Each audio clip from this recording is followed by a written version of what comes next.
Okay, today we're going to be talking about SWR PPE inspection.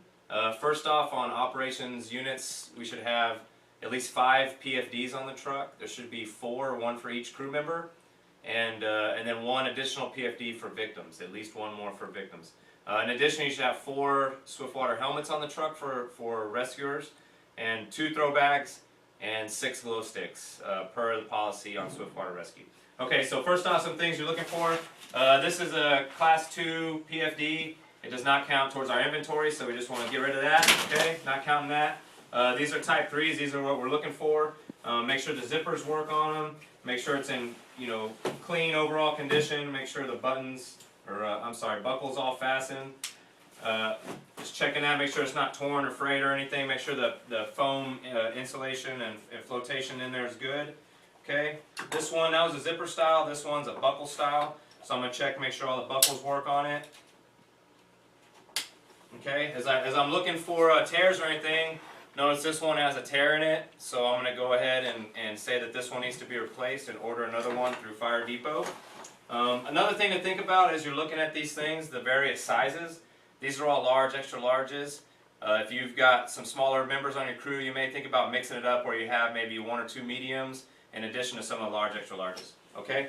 This one's just the same style. It's got the buckles on it, just in a lot newer condition. So just check them, make sure they're clean, make sure everything works.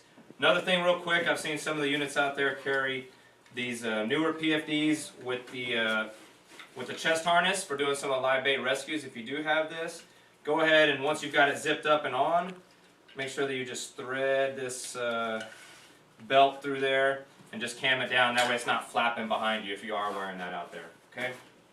Talking about moving on to helmets. Some of the things we're looking for right off the bat, I noticed this one is missing some of the padding inside of it, out of service. This one has everything, but if you notice it's starting to come apart here, tear apart, that one's going to be out of service.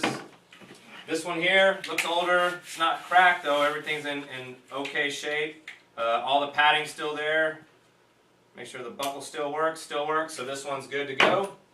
Last thing we're going to be inspecting are throw bags. I just want to take it and let's go ahead. We're not sure the last time that this thing was out, and now's a good time to kind of go through and check these. So go ahead and dump the bag out somewhere where you can see it, and just inspect the rope.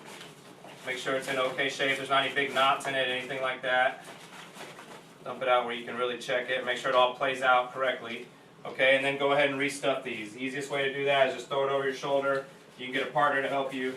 Just stuff it back in the bag, just like that. You don't want to take big gobs of rope and stuff it because it can become tangled and knotted.